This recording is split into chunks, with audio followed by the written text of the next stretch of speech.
Hey, can you believe it's already time for another edition of Ride of the Month?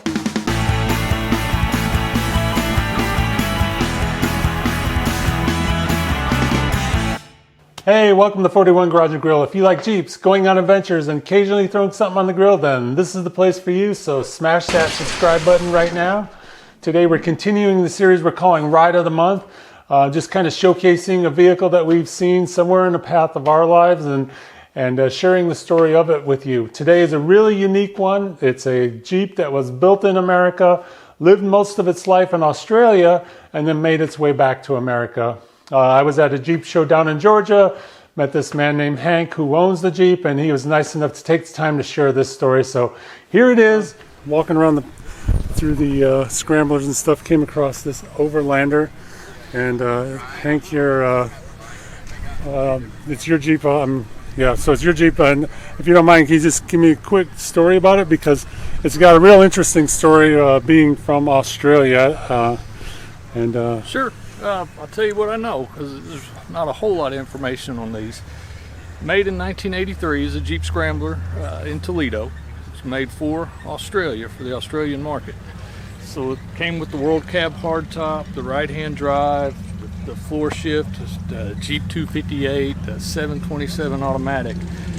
So Jeep would make them, story I have, Jeep would make them, ship them plain to Australia. When they get to Australia, Australia had to bring it up to their road rules and regulations. So they did a few makes things. Sense.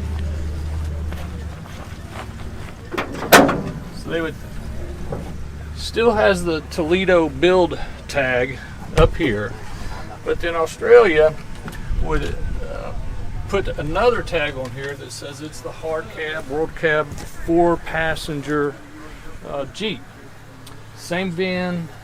This was done in early '84, so okay. It's built in '83 as an '84 model year. Okay. All right. They would put their blinkers on it, do the blackouts here, put their blinkers on it, their different bumper system on it, and same with the blinkers in the back. It's interesting. I saw the bumper. I didn't really think. I just thought that was something that was done, but that's done for Australia. That's the way I understand it. Now, there are people that are much more knowledgeable on these. Well, you're way ahead of me. So the ones I've seen and the ones they've talked to, this was one of the optional bumpers that they would put on it. Nice Little stainless steel push bar. Yeah. And then we have the big door out the back. What did you call it earlier? It's a barn door. It's barn the door. World Cab. So that was part of the deal too, right? That was the Overlander package, right? Being the World Cab, this was what they used with the World Cab hardtop. So Jeep also made postal scramblers for Alaska, the post office. Same basic idea, but those doors open from the right side. Okay. The Overlanders will open from the left. Okay. All right. Interesting. This one, as well, I've learned from another gentleman that knows a whole lot more about these Overlanders than I do, is that the roll bar in this one is an early style. Oh, really? So where a Scrambler roll bar bolts in the front right above the hump, this one bolts to the hump and is a little bit thinner in diameter, and they only did it in the very early Overland. So here's what he's talking about, how the roll bar attaches to the floor, and the difference between that and this.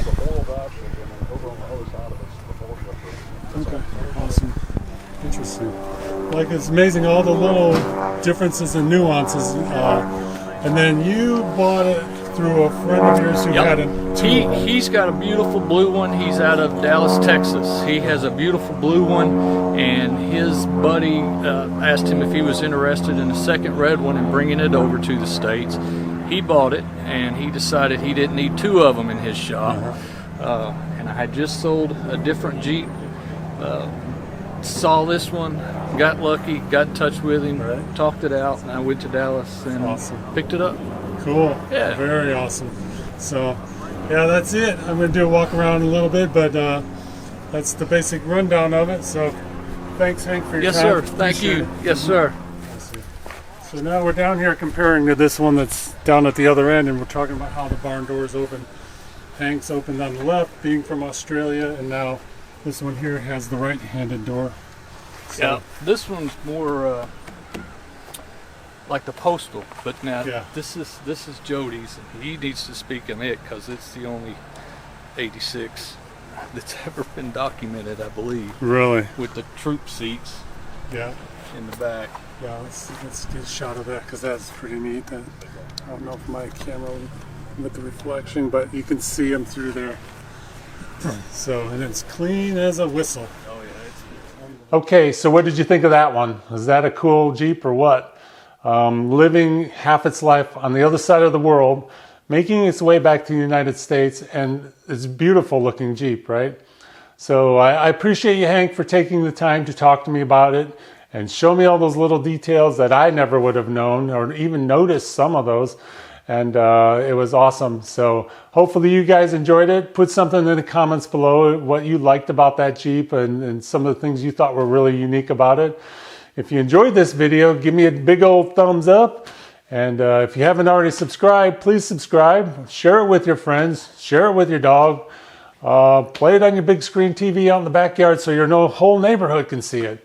So anyways, I appreciate all of you. Thank you everybody who has subscribed. We've got a lot of newer subscribers, so thank you guys. Hopefully you've enjoyed this one too. And until the next one, we'll see ya. Boom!